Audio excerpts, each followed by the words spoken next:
Hello दोस्तों, reader books club में आपका फिर से स्वागत है। हमारी आज की video book questions are the answer पर है, जिसको एलन पीज ने लिखा है, जो बॉडी लैंग्वेज के वर्ल्ड बेस्ट नोन एक्सपर्ट हैं।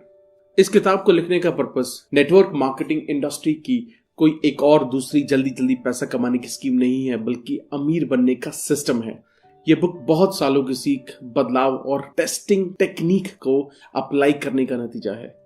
अगर आपने हमारे चैनल को अब तक सब्सक्राइब नहीं किया है तो वर्ल्ड की बेस्ट सेलिंग बुक्स की समरीज के लिए इमीडिएटली इस चैनल को सब्सक्राइब करें। वीडियो पसंद आने पर लाइक और कमेंट भी करें एंड इस बुक को डिटेल्स में जानने के लिए इस वीडियो को एंड तक देखें। टॉप लेवल नेटवर्कर्स नेचुरल या बॉर्न नहीं होते। टॉप लेवल नेटवर्किंग एक साइंस है जिसे बाकी दूसरी साइंस की तरह सीखा जा सकता है। सो आइए जानते हैं कि कैसे ये किताब आपको पावरफुल टेक्निक्स देती है और ये भी बताती है कि उनको कैसे यूज करना है, अपनी प्रोग्रेस को मेजर और इम्प्रूव कैसे करना है और लोगों से डील करते समय क्या ऑब्जर्व करना है। So let's begin. सक्सेस के 5 गोल्डन रूल्स। ये गारंटीड है कि जो भी लॉ ऑफ कॉन्सिक्वेंसेस को प्रैक्टिस करता है वो इवेंचुअली सक्सेसफुल हो जाता है। ये लॉ कहता है जितने ज्यादा बार आप खेलते हो उतने ज्यादा आपके जीतने के चांस होते हैं, और जितने ज्यादा बार आप जीतते हो उतने सक्सेसफुल आप खेलना सीख जाते हो। अगर हम इस रूल को नेटवर्किंग में अप्लाई करें, मतलब ज्यादा से ज्यादा लोगों से बिजनेस ज्वाइन करने के लिए पूछने का कॉन्सिक्वेंस ये होगा कि ज्यादा से ज्यादा लोग आपको ज्वाइन करेंगे। जितनी ज्यादा बार आप उनको पूछोगे उतना ही बेहतर आप पूछने में बनते जाओगे। दूसरे शब्दों में कहा जा सकता है कि आपको बहुत सारे लोगों को बिजनेस ज्वाइन कराने के लिए पूछने की जरूरत है। रूल नंबर 1, सी मोर पीपल। ये सबसे इंपॉर्टेंट रूल है। हर उस इंसान से बात करो जो आपके साथ खड़ा होके आपको सुनने को तैयार हो जाए। ज्यादा एक्टिविटी से कोई प्रॉब्लम कभी आपको नहीं होगी। अगर आप ये सोच के डिप्रेस हो कि आपको समझ नहीं आ रहा है कि आपकी लाइफ कहाँ जा रही है, तो बस आप अपने प्रेजेंटेशंस के नंबर को डबल कर दीजिए। अगर आपका बिजनेस क्विकली बिल्ड नहीं हो रहा है तो आपको आउटपुट आने की जरूरत है। ज्यादा से ज्यादा एक्टिविटी ही मुश्किल का हल है। सबसे बात कीजिए, ये पहला रूल है। रूल नंबर 2, सी मोर पीपल। लोगों को कॉल करते रहिए, क्योंकि जैसे ही कॉलिंग करना बंद कर देंगे और इनफ प्रोस्पेक्ट से नहीं मिलेंगे तो बिजनेस से बाहर हो जाएंगे। आप एक एक्सेलेंट पर्सनालिटी हो सकते हैं, लेकिन बिना प्रेजेंटेशंस के आप एवरेज ही रहेंगे। इसलिए सबसे बात करते रहिए। रूल नंबर 3, सी मोर पीपल। बहुत से लोग अपने असली पोटेंशियल तक पहुंच ही नहीं पाते। उनको लगता है इसका रीजन है प्रोस्पेक्ट को कन्विंस ना कर पाना, लेकिन ये सच नहीं है। इसका रीजन है इनफ प्रोस्पेक्ट से नहीं मिलना। Rule number 4, use the law of average. Law of average आपकी लाइफ के हर एक एक्टिविटी में होती है। इसका मतलब है अगर आप कोई एक ही काम सेम सर्कमस्टांसेस में बार बार करते हैं तो आप ऐसे रिजल्ट्स प्रोड्यूस करेंगे जो कांस्टेंट रहेंगे।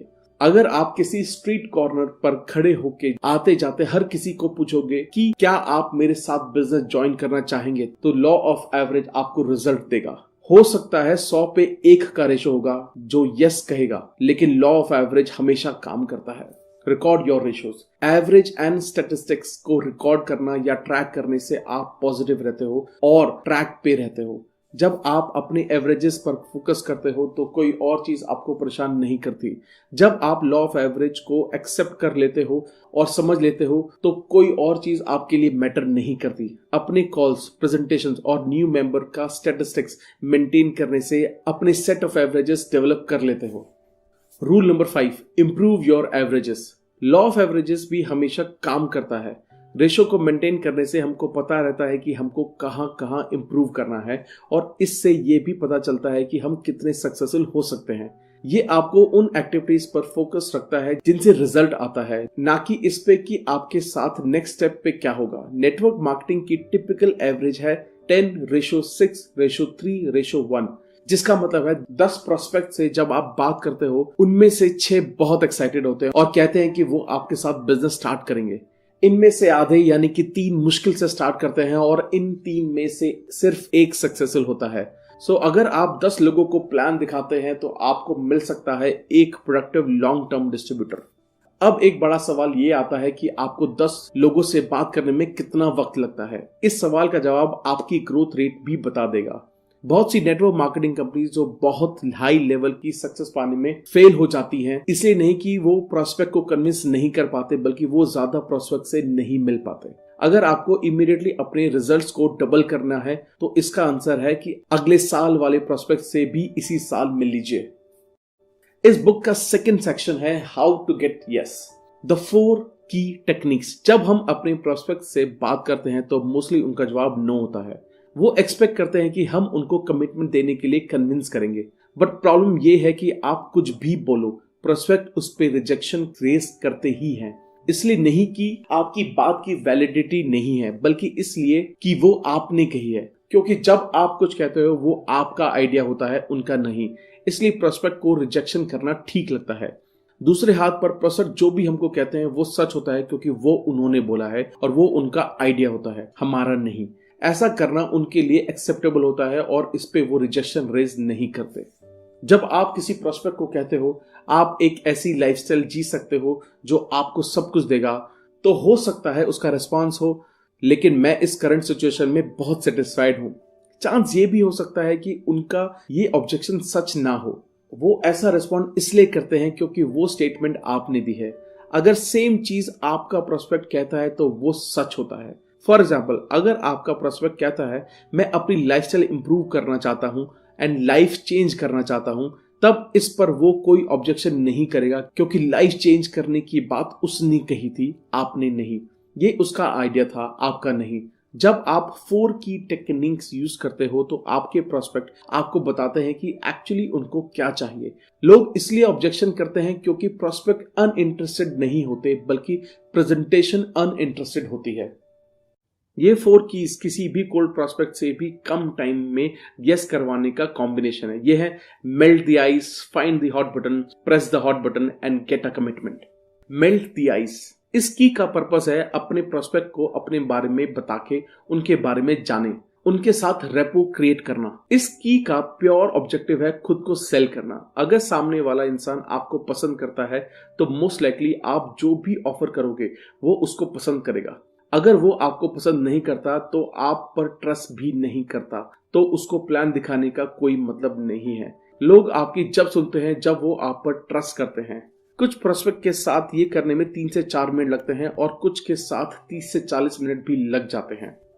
फाइंड द हॉट बटन, इस स्टेज में prospect emotionally upset, excited, depressed, concerned और यहां तक कि एंग्री भी हो सकता है। आप पर एंग्री नहीं बल्कि खुद पर एंग्री। आपके प्लान में कॉम्प्लेसेंसी की कोई जगह नहीं है। जब लोग कॉम्प्लेसेंट होते हैं, मतलब अपने गोल्स और एम्बिशंस को लेकर ओवर सेटिस्फाइड होते हैं, तब वो अपने वर्क हैबिट्स में भी कॉम्प्लेसेंट हो जाते हैं। आपको अपने नेटवर्क में कॉम्प्लेसेंट लोगों की जरूरत नहीं है। वो लोग जिनके ज्वाइन करने के बहुत स्ट्रॉन्ग इमोशनल रीजन होते हैं, वो काम करने के लिए हमेशा मोटिवेटेड रहते हैं। इस स्टेज में आप सीखते हो कि किसी इंसान के PMF यानी प्राइमरी मोटिवेटिंग फैक्टर को कैसे डिस्कवर किया जा सकता है। उनका PMF ही उनका बिजनेस स्टार्ट करने का रीजन होता है। इस स्टेज में आपके प्रोस्पेक्ट आपको बताते हैं कि लाइफ में क्या गेन करना चाहते हैं और कौन सा पेन अवॉइड करना चाहते हैं। ये सब कीज में सबसे इंपॉर्टेंट है क्योंकि इसमें प्रोस्पेक्ट अपने होप्स, ड्रीम्स और फियर्स के बारे में बताते हैं। रिसर्च का कहना है कि ज्यादातर लोग नेटवर्क मार्केटिंग ऑर्गेनाइजेशन ज्वाइन करने का प्राइमरी मोटिवेटिंग फैक्टर ये हो सकता है। एक्स्ट्रा इनकम, फाइनेंशियल फ्रीडम, खुद का बिजनेस, ज्यादा खाली वक्त, पर्सनालिटी डेवलपमेंट, दूसरों को हेल्प करना, नए लोगों से मिलना, retirement, leave a legacy. PMF सबसे ज्यादा इंपॉर्टेंट है, लेकिन साथ ये भी समझने की जरूरत है कि नेटवर्क मार्केटिंग बिजनेस ज्वाइन करने का PMF सबका सेम नहीं हो सकता। प्राइमरी मोटिवेटिंग फैक्टर को कैसे पहचाने? आप अपने प्रोस्पेक्ट से ये सवाल पूछ सकते हैं कि आपको पता है लोग नेटवर्क मार्केटिंग बिजनेस स्टार्ट क्यों करते हैं? जब वो बोले नहीं, तब आप उनको सारे रीजंस की लिस्ट दिखा सकते हैं और उनसे दोबारा पूछें कि वो क्यों ज्वाइन करेंगे। आपके प्रोस्पेक्ट कुछ आंसर्स करेंगे, देन आप उनसे 5 सॉलिड क्वेश्चंस पूछ सकते हैं। ये सबसे ज्यादा वैल्यूएबल क्वेश्चंस हैं। ये क्वेश्चंस हैं, आपकी नंबर 1 प्रायोरिटी क्या है? आपने इसको क्यों चूज किया? ये आपके लिए इंपॉर्टेंट क्यों है? ये नहीं मिलने का क्या कॉन्सिक्वेंस हो सकता है आपकी लाइफ में? ये आपको क्यों परेशान करेगा? पावर ऑफ साइलेंस, ये हो सकता है कि आपके प्रोस्पेक्ट की लाइफ में पहली बार ऐसा हो कि किसी ने उनसे इतने वैल्यूएबल सवाल पूछे हों और खुद को एक्सप्रेस करने के लिए उनको टाइम दिया हो सकता है आपके प्रोस्पेक्ट को पहले भी दूसरे नेटवर्क मार्केटिंग के लिए अप्रोच किया गया हो, लेकिन ये पहली बार होगा कि उनसे सवाल पूछ के उनके रिस्पॉन्स का वेट किया गया होगा। आपके प्रोस्पेक्ट के आंसर्स से आपको ये भी समझ में आ जाएगा कि वो किस तरह की कमिटमेंट बिजनेस में देंगे। और ये ना भूलें कि ये आइडिया और करने का रीजन आपका ना होकर उनका होना चाहिए। How to separate the sheep from the goats. इसका मतलब है कि बेहतरीन प्रोस्पेक्ट का चुनाव कैसे करें। अगर आपके प्रोस्पेक्ट उन 5 सॉलिड गोल्डन क्वेश्चंस का आंसर बहुत वीक देते हैं तो आपको और दूसरे प्रोस्पेक्ट को ढूंढने की जरूरत है। प्रोस्पेक्ट जो वीक रिस्पॉन्स करते हैं वो लीनर होते हैं और वो सिर्फ आपका टाइम खराब कर रहे होते हैं। प्रोस्पेक्ट जिनकी प्रायोरिटीज और ड्रीम होते हैं वो सक्सेसफुल होते हैं। हम बस उस सक्सेस को स्पीड अप करने में उनकी हेल्प कर सकते हैं। नेटवर्क मार्केटिंग बिजनेस करना गार्डन प्लांट करने जैसा है। आप सॉइल फर्टिलाइज करते हो, बीज डालते हो और खराब मौसम से बचाते हो। कुछ बीज बढ़ के फसल बन जाते हैं और कुछ नहीं बढ़ पाते। आप सिर्फ उस प्लांट को पानी दे सकते हो, फर्टिलाइज करके प्रोटेक्ट कर सकते हो। असली सीक्रेट मजबूत बीज डालने में है और 5 सॉलिड गोल्ड क्वेश्चंस का यही पर्पस है। Showing the plan. इस स्टेज में नेटवर्कर शाइन करते हैं। इस स्टेज में आप दिखा सकते हो कि कैसे आपका प्लान सॉल्यूशन है होप्स, ड्रीम्स और फियर का, जो आपने सेकंड स्टेज में अपने प्रोस्पेक्ट से जाने थे। आपके सीनियर आपको सिखाते हैं कि बिजनेस प्लान शो करना जो प्रूवन होता है और रिजल्ट्स भी देता है। बिजनेस प्लान एक सॉल्यूशन होता है प्रॉब्लम से बाहर निकलने का और साथ ही ड्रीम्स पूरे करने का। जब आप प्लान दिखाते वक्त अपने प्रोस्पेक्ट के वर्ड को रिपीट करते हो तो उन्हें अपनेपन वाली फीलिंग आती है। वो प्लान मीनिंगफुल और मोटिवेशनल बन जाता है। वो उनके आइडिया और शब्द होते हैं, आपके नहीं। Get a commitment. जब आप इन टेक्निक्स को बिल्कुल ऐसे यूज करते हो जैसे बताया गया है, तब आपको प्रोस्पेक्ट को बिजनेस ज्वाइन करवाना एक ड्रामेटिक इवेंट नहीं लगता। उनको खुद अपने अंदर एंथुजियाज्म की फायर लगनी चाहिए कि बिजनेस स्टार्ट करना उनके लिए ऑब्वियस बात हो जाए। हमेशा प्लान इस तरह से प्रेजेंट करें कि बिजनेस स्टार्ट करना एक नेचुरल चीज हो। आपका स्टाइल बिजनेसमैन जैसा होना चाहिए, लेकिन आपको रिलैक्स भी रहना है, जैसा ये करना आपका रोज का काम है। Why this system works? ये 4 की सिस्टम एक प्रूवन तरीका है हाँ पाने का। सो ज्यादा से ज्यादा रिजल्ट पाने के लिए इस प्लान के साथ स्टिक रहें। बिना प्राइमरी मोटिवेटिंग फैक्टर पता किए प्लान दिखाने का कोई मतलब नहीं है। हॉट बटन्स को ढूंढे, उनको प्रेस करें और नेटवर्क मार्केटिंग बिजनेस बिल्ड करना आपके लिए सिंपल हो जाएगा। चलिए अब इस बुक के 3rd सेक्शन की ओर चलते हैं। 6 strategic skills for powerful presentation. Skill number 1, bridging. Bridging एक टेक्निक है जिससे आपको कन्वर्सेशन कंटिन्यू करने में हेल्प मिलती है और ब्रिजिंग से आप ऐसी सिचुएशन को अवॉइड कर सकते हैं जहां आप बहुत ज्यादा बात करते हो और आपके प्रोस्पेक्ट बहुत कम करते हो। वो प्रोस्पेक्ट जो 1 वर्ड में आंसर करते हैं या बहुत कम बोलते हैं, उनको ब्रिजिंग की हेल्प से बात करवाया जा सकता है। कुछ पावरफुल ब्रिजेस हैं, मतलब for example, so, then, which means etcetera. Bridge open ended questions होते हैं। ये प्रेजेंटेशन में बेस्ट यूज हो सकते हैं जहां लोग बिल्कुल बात नहीं करते या बहुत कम बात करते हैं। Skill number 2, the head nod technique. बहुत सारे लोग हेड नॉडिंग एक पावरफुल टूल नहीं मानते।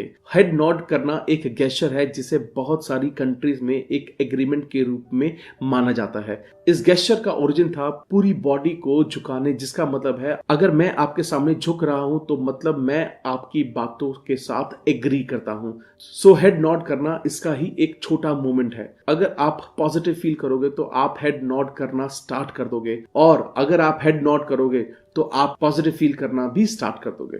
Skill number 3, minimal encourages. जैसे जैसे हमारे प्रोस्पेक्ट बात करें, हमको उन्हें मिनिमल एनकरेजेस की हेल्प से एनकरेज करते रहना चाहिए। इसमें आता है I see, really, tell me more. Minimal encourages की हेल्प से आपको डबल इंफॉर्मेशन मिल सकती है। मिनिमल एनकरेजेस, हेड नॉड और ब्रिजिंग के कॉम्बिनेशन से एक बेस्ट प्रेजेंटेशन डिलीवर की जा सकती है। Skill number 4, how to keep I control. Research कहती है कि फेस टू फेस प्रेजेंटेशन में जो इंफॉर्मेशन सामने वाले की ब्रेन में पास होती है वो 87% आंखों से होती है, 9% ईयर से, 4% अदर सेंस। इसलिए आई कंट्रोल बनाए रखना बहुत इंपॉर्टेंट है।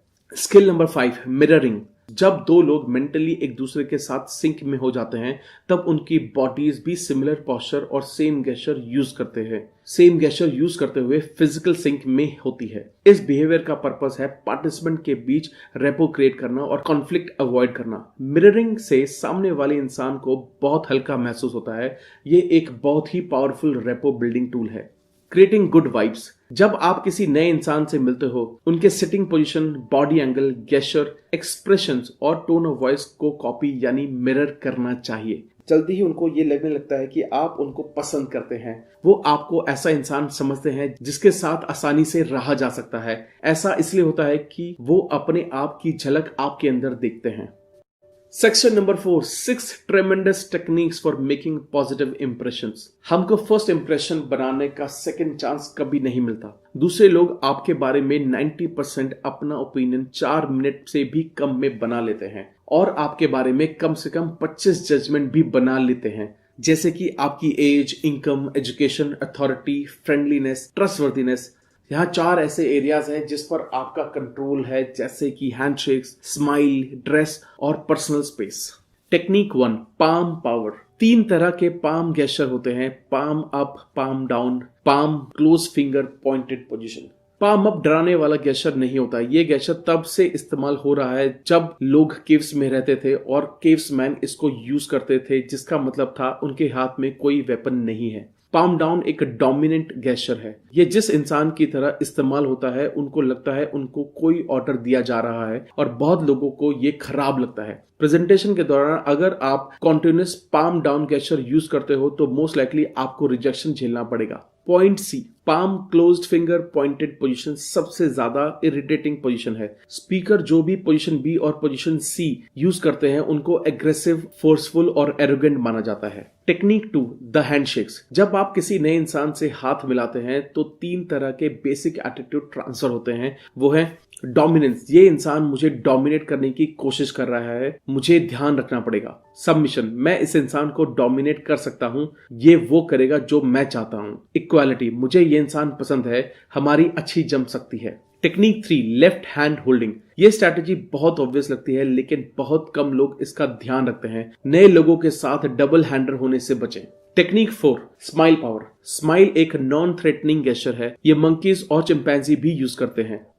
रिसर्च कहती है कि जितना ज्यादा आप इसका यूज करते हैं उतना ज्यादा लोग आपके क्लोज खड़े रहते हैं। जितना ज्यादा वो आपके साथ आई कांटेक्ट करेंगे उतना लंबा वो आपके साथ रहेंगे। दूसरे शब्दों में कहा जा सकता है कि स्माइल आपके बिजनेस और पर्सनल लाइफ के लिए बहुत ग्रेट है और इससे पता लगता है कि आप लोगों के लिए खतरा नहीं हो। Technique 5, territorial respect. हम अपनी बॉडी के आसपास एक स्पेस बबल बना सकते हैं जिसको पर्सनल स्पेस कहते हैं। इस बबल की विड्थ डिपेंड करती है पॉपुलेशन डेंसिटी पर और इस पर कि हम किस कल्चर से आते हैं। फॉर एग्जांपल, वो लोग जो middle class English speaking countries में बड़े हुए हैं उनको पर्सनल स्पेस कम से कम 46 सेंटीमीटर का चाहिए होता है, इसलिए वो हमेशा आपसे 1 मीटर की दूरी पर खड़े होते हैं। अगर आप किसी के पास खड़े हो और आप नोटिस करो कि वो इंसान बार बार पीछे हो रहा है तो आपको थोड़ा डिस्टेंस बनाने की जरूरत है। ये उनका इनडायरेक्ट तरीका है कहने का कि उनके कंफर्ट के लिए उनको इस स्पेस की जरूरत है।